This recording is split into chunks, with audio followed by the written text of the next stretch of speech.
Hello, welcome back to Auto Pop Culture. Today we're going over Miley Cyrus's seventh album called Plastic Hearts.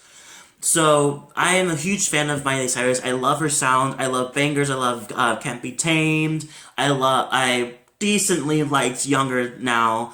I took my favorites from Dead Pets, and I really did like The Time of Our Lives. So, this album is we kind of had a back and forth with her actually before we got to this album where it went from she was getting back into the hip hop pop kind of direction like she did in Bangers, and then Slide Away came through, and I feel like that kind of cut it off in a way, but didn't cut it off because she didn't say anything after that.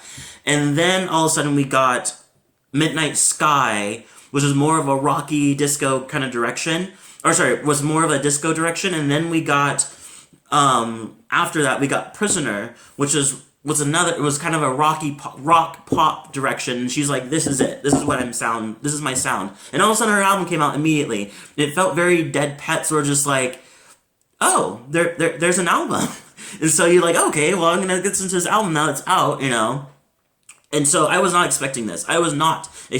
I'm still kind of hoping we still get She Is Miley Cyrus, because I felt like we were really climbing somewhere with that. And I don't really think it has anything to do with Liam doing hip hop pop, but hopefully we get to that point. So, but with that said, this album isn't the best, isn't the worst either. I compliment her with bringing in stardom, like star power, with the Billy Idol and Joan Jett and Stevie Nicks. They are perfect for this album. I do feel like it's just, I'm not convinced in some of the songs. Like, I feel like Never Be Me, Night Crawling, Give Me What You Want, Prisoner, and Plastic Hearts sound too much like something else than being centered around Miley Cyrus herself. I feel like it's too much leaning into, hey, do you know, hey, doesn't this sound like Nine Inch Nails? Hey, does this sound like a Billy Idol song? Hey, doesn't this sound like a really good Joan Jett song? It's like, yes, it does. But it doesn't, but we're not looking for them. We're not here for them. We're here for you, And I felt like that's kind of thing I got a little frustrated a bit about, because it was just like, Billy Idol song Night Crawling is a great example of that, because it just feels more like a Billy Idol song than it does like a Miley Cyrus song. So it feels like Billy Idol featuring Miley Cyrus, but they fucked up in the studio to where Miley Cyrus got more singing parts than he did, and so it kind of confused me a bit. I will say that Joan Jett with Bad Karma is amazing. It's great. They have great chemistry. They sing so well together. I think they should make a duet album together. It'd be so nice. So let me go through my favorites first. So, What the Fuck Do I Know? I love the bass guitar in that. It just doom doom kind of thing. It's just really, really nice. Angels Like You is a beautiful song. It has some vulnerability in it. It also has a piece where you kind of explain the Caitlyn, don't remember her name, but I know that Miley Cyrus dated, and it kind of talks about that more. High is really interesting. It kind of talks about after a relationship, you still have those kind of feelings, even if you don't miss that person, you still have those feelings that kind of linger. And in your lowest points, you even feel it even more. And I love that she's talked about that. Hate Me is it's a interesting song. I really like it. It's pretty much talking about like all this criticism that she constantly get from the media, and she's like, but you'll fucking love me the minute that I die, and you're like, oh, she was an icon, she'll be much remembered, and it's like it always happens, which is, I know, it probably will be that, but I don't think it will be as harsh as they will, because I think Miley Cyrus does have a lot of fans that do see her who she is and really appreciate who she is. The media can fuck off. Yeah, Bad Karma was really good. And that's pretty much it. I did the last three songs in it, which felt like an extras, with the 2 live Zombie and Heart of Glass,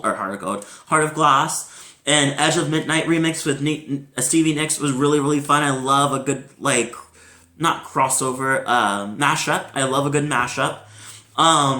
And also a nice nod to Golden G-String, where you think it's going to be about Golden G-Strings, but it's not. She mentions it one time, but she's really talking about how so much shit is going on in the world, and so many things, and then all of people, she's being called crazy, and so it's just like, oh, I'm the one that's crazy, but have you looked around? There's a lot of crazy people out there. There's a crazy person that was running running our country at one point, and there's a lot of older guys that still have the cards, that still play the cards right now. So you just like, what do we do? Not an excuse for what her actions are, but I think she's trying to explain, just like, there's bigger reasons, and there's bigger things to worry about than to worry about what my next scandal is. So I think in that, I actually saying that out loud, I think that's exactly what she's trying to say in this album. She's like, here, I'm owning up to these things that I'm doing.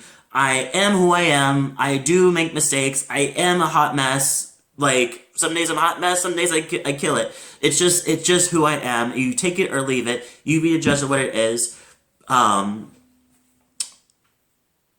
she also explained that she's also trying to help herself she's learning a lot about herself. So that's it. I feel like Hate Me says that.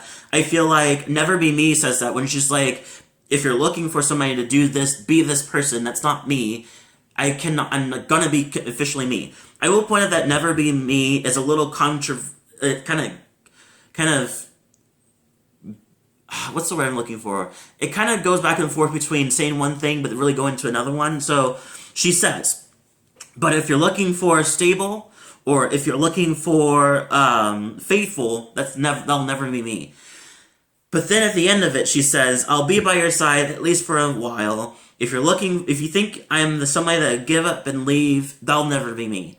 I don't really know exactly where I'm supposed to stand on that direction, because it makes it feel like you're going from, I'm not really a faithful type, which is not really good in any case. There's no reason, if you cannot say, if you're looking for me to be faithful, that's not me. If you're saying, like, I'm more into casual relationships, cool. But faithful also, you have to be, but casual relationships is one thing, but saying you won't give up and leave is another thing. Because I feel like that counts as being faithful in that direction. So you technically are faithful, you're just not in this moment looking for casual, to me, that's what my idea of I think that's what she's saying, is that she's not in her casual, relationships. Don't expect her to be faithful, I guess. I don't know. I think that's kind of a toxic thing and very delicate thing to say that will definitely make it feel like maybe we shouldn't date you at all then. Maybe I'll just back up completely, because obviously this is not that most people are looking for commitment, or looking for people to compromise, or not compromise, looking for people to be with them, and not just go like, we're only going to be together for until I'm over it, and that's not how, no one wants to feel that. No one wants to feel like they're a stepping stone to the next world, to the next person, because what's the point of dating you if you're not going to be around? What's the point of dating you to see if actually there's any chemistry? So if there actually is Caitlyn, then it's just like, it got too serious, it's very controversial, but I will give it to her for being honest. Sorry, got a notification. I will give it to her for being honest. I just feel like I'm still kind of working out what she's trying to communicate. Yeah, but anyways, this album's okay. I will say that I love I think I definitely like a good handful of albums, like What the Fuck Do I Know, Angel Like You, Hi, Hate Me, Bad Karma. I didn't really care for Plastic Hearts, Prisoner, Nightcrawler, I kind of like it, but I don't like it, and Midnight Sky. Yeah, but it's just not, I'm not feeling it. Maybe over time it will grow on me. Maybe over time I will actually really like it, but I'm not feeling it. I feel like Bangers, Dead Pets, and Can't Be Tamed, even I took pieces from Younger Now. But I feel like those felt like I can take something from it. And I just feel like this one, I'm definitely going to take a few pieces, but I feel like there's just more of an explanation of who she is more than it is a Bangers where it's just like, no, I feel like Bangers also was kind of explaining things too.